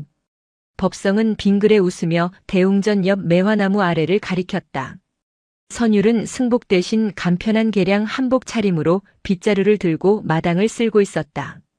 화려한 단상 위가 아닌 가장 낮은 곳에서 손님들의 발자국을 지우고 있었다. 총무원장이 다가와 물었다. 선율 스님, 이제 이 절의 주지로 취임하셔야지요. 종단에서도 특별히 허락했습니다. 선율은 빗자루를 멈추고 정중히 합장했다. 아닙니다. 저는 주지 자격이 없습니다. 그게 무슨 소리입니까? 당신이 돈을 댔고 당신이 지었지 않습니까? 집을 짓는 것과 집을 지키는 것은 다릅니다. 저는 몫으로서 소임을 다했습니다. 이제 이 절의 주인은 스님들과 신도님들입니다. 선율은 법성 스님을 바라보았다. 그리고 이 절을 가장 잘 아시는 분이 계시지 않습니까? 선율은 법성을 차기 주지로 추천했다. 말도 안 된다. 나는 전과자다. 법성이 펄쩍 뛰었지만 선율은 고개를 저었다. 죄를 짓고 참회하여 다시 일어선 자만큼 중생의 아픔을 잘 아는 스승은 없습니다. 스님은 이제 권력을 탐하는 정치승이 아니라 도를 나르며 수행한 진짜 수행자이십니다. 신도들이 박수를 치기 시작했다. 그들은 보았다. 법성이 지난 1년간 흘린 땀방울을. 그것은 그 어떤 설법보다 진정성 있었다. 허허 이 녀석이 나에게 평생 짐을 지우는구나. 법성의 눈가가 젖어들었다. 낙성식이 끝나고 선율은 짐을 꾸렸다. 작은 배낭 하나가 전부였다. 20년 전 그가 담겨왔던 가죽 가방은 이제 박물관에 전시되어 있었다. 어디로 가느냐? 법성이 물었다. 세상에는 아직 고쳐야 할 집들이 많습니다. 마음이 무너진 사람들이 사는 곳, 경계에 서서 외로워하는 아이들이 있는 곳, 그곳에 가서 작은 쉼터라도 지으려 합니다. 선율은 이제 특정 공간에 머무르는 승려가 아니었다. 그는 세상이라는 거대한 절을 떠도는 만행승이자 건축가였다. 떠나는 날 아침 선율은 매화나무 아래 섰다. 10년 전 자신이 묻었던 목걸이를 다시 꺼냈다. 부러진 펜던트는 매끄럽게 수리되어 있었다. 아버지, 어머니. 저는 이제 당신들의 슬픔을 딛고 넘어섭니다. 선율은 목걸이를 목에 걸지 않고 매화나무 가지에 걸어두었다. 바람이 불 때마다 맑은 소리가 나도록, 자신과 같은 이방인들이 이곳에 왔을 때 환영받는 느낌을 받도록. 법성이 산문 앞까지 배웅을 나왔다. 이름은 무엇으로 살 테냐? 선율이냐, 테오도르냐? 선율은 푸른 눈을 반짝이며 웃었다. 그 웃음은 티 없이 맑고 자유로웠다. 그저 구름이라고 불러주십시오. 머무를 때는 비가 되어 땅을 적시고 떠날 때는 흔적 없이 사라지는 흰 구름 말입니다. 백운이라 그래. 우리 절 이름이 백운사였지. 너는 처음부터 이 절 그 자체였구나. 법성은 합장하고 깊이 허리를 숙였다. 그것은 제자가 스승에게, 늙은이가 젊은이에게 하는 인사가 아니었다. 하나의 우주가 다른 우주에게 보내는 존경의 예였다. 성불하십시오. 선율도 마주 절을 했다. 스님도 평안하십시오. 선율이 돌아섰다. 그의 발걸음은 거침이 없었다. 산바람이 그의 옷자락을 펄럭이게 했다. 뒤에서 들려오는 풍경 소리가 청아했다. 선율이 산모퉁이를 도는 순간 그의 시야에 드넓은 세상이 펼쳐졌다. 국경도 차별도 벽도 없는 세상. 그는 하늘을 올려다보았다. 파란 하늘에 흰 구름 한 조각이 유유히 흐르고 있었다. 어디에도 속하지 않기에 어디로든 갈 수 있는 존재. 푸른 눈의 수행자는 배낭을 고쳐 메고 구름을 따라 걸음을 옮겼다. 그의 등 뒤로 따스한 햇살이 비추고 백운사 대웅전의 처마 끝이 날개처럼 솟아올라 그를 배웅했다. 피는 섞일수록 아름답고 마음은 나눌수록 넓어진다. 경계는 없다. 오직 이따은 세상만 있을 뿐. 선율이 산문을 떠나고 다시 10년이라는 세월이 흘렀다. 강산이 변한다는 그 시간 동안 백운사에는 기이하고도 아름다운 변화가 일어났다. 백운사는 더 이상 파란 눈의 스님을 구경하러 오는 관광지가 아니었다. 대신 세상에서 밀려나고 상처받은 이들이 아름아름 찾아오는 치유의 숲이 되어 있었다.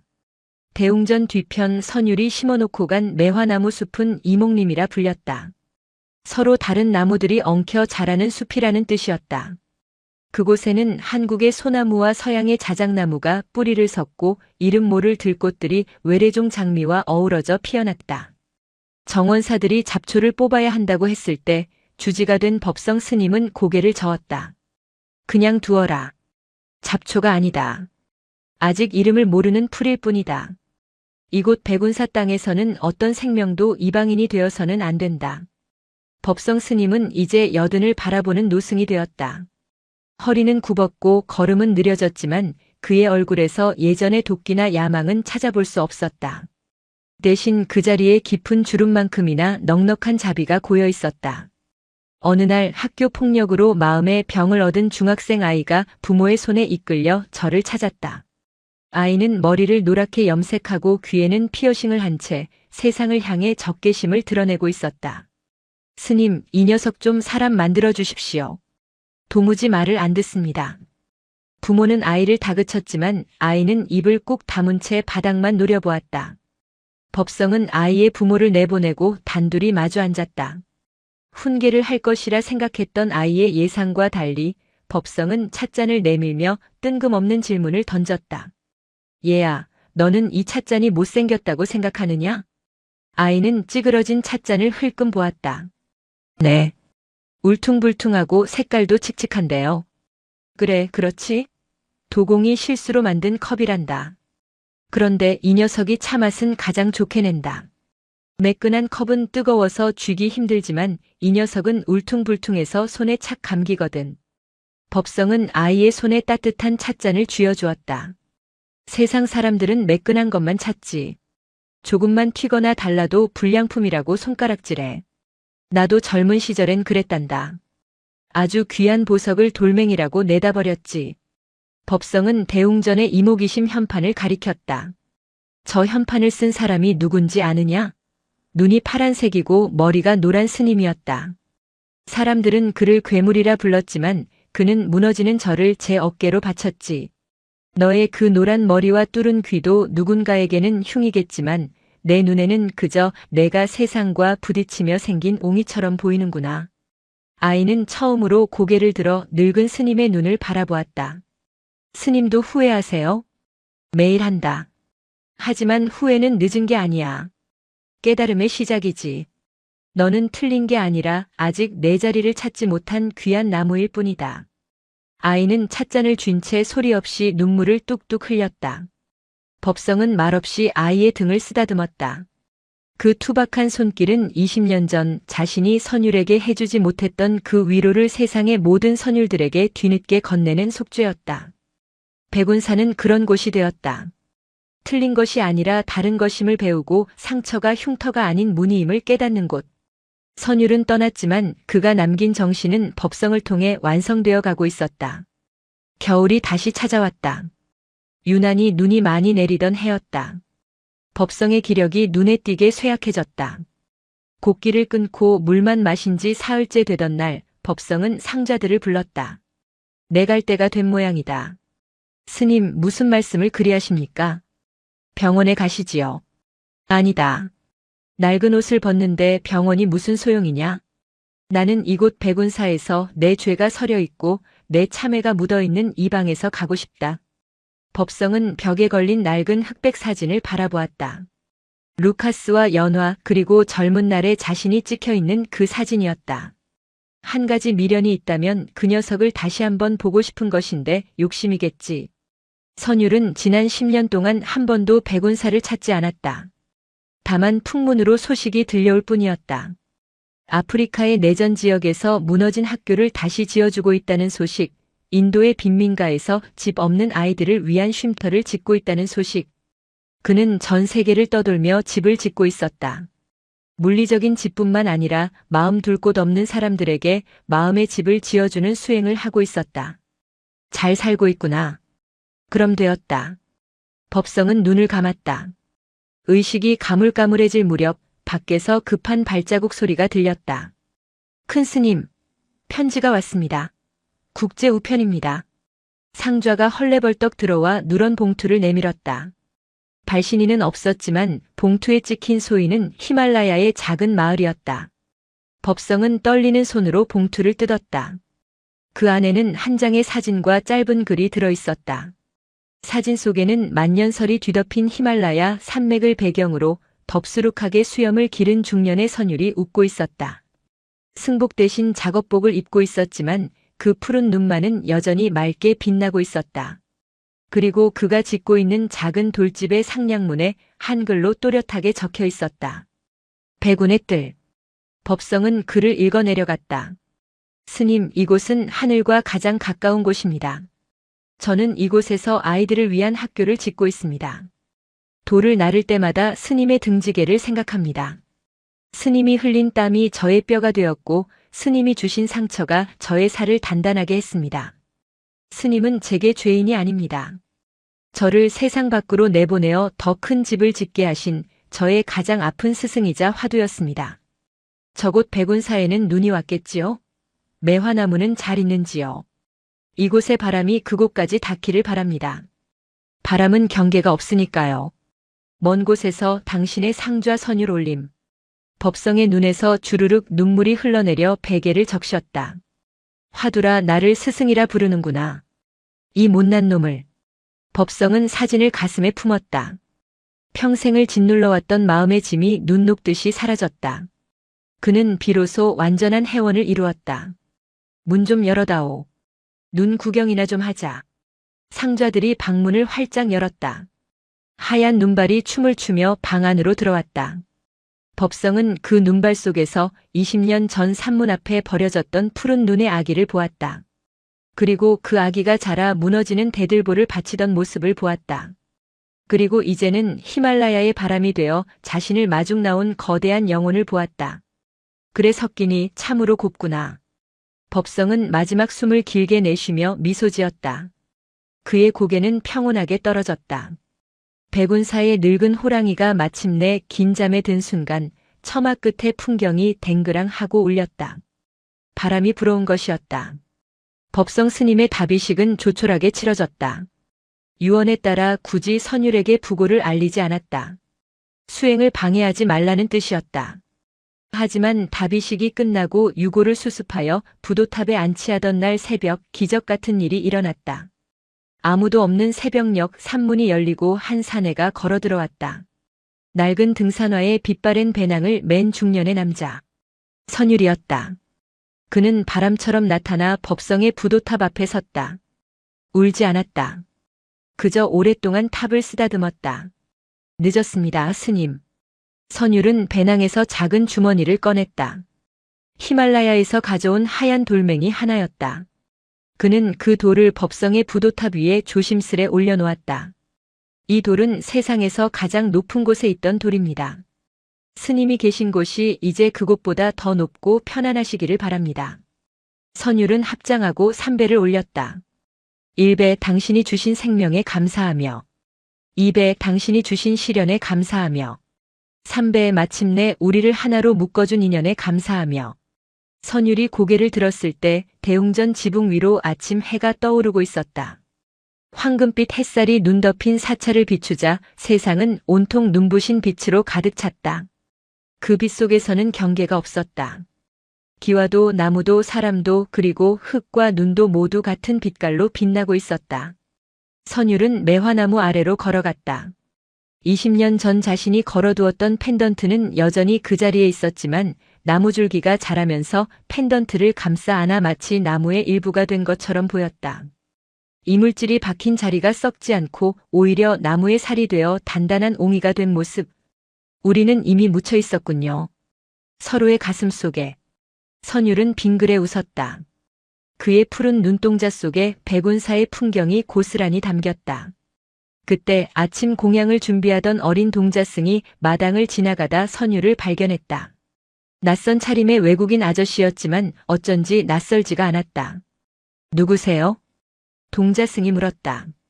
선율은 검지를 입술에 대며 장난스럽게 쉿 하는 신용을 했다. 나는 지나가는 바람이란다. 바람이요? 그래. 잠시 머물다 가는 하지만 언제나 내 곁에 있는. 선율은 다시 배낭을 맸다. 그는 뒤돌아보지 않고 산문을 향해 걸어갔다. 그의 걸음마다 눈 위에 발자국이 찍혔지만 곧이어 내린 눈이 그 흔적을 덮었다. 왔던 흔적조차 남기지 않고 떠나는 진정한 자유인의 뒷모습이었다. 동자승은 멍하니 그 뒷모습을 바라보다가 문득 대웅전 현판을 올려다보았다. 백운암. 흰 구름은 머무르지 않기에 아름답고 형체가 없기에 모든 형상을 품을 수 있다. 사찰에는 다시 평화로운 독경 소리가 울려 퍼졌다. 눈 덮인 산사 푸른 눈의 전설은 그렇게 바람이 되어 영원히 백운사를 감싸 안았다. 누군가 어디에서 왔느냐고 묻는다면 백운사는 대답할 것이다. 우리는 모두 다른 곳에서 와서 같은 곳으로 흘러가는 구름이라고.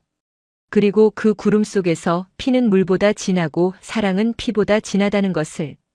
영상이 마음에 드셨다면 구독과 좋아요, 댓글 부탁드립니다. 부탁드립니다. 부탁드립니다. 부탁드립니다. 부탁드립니다.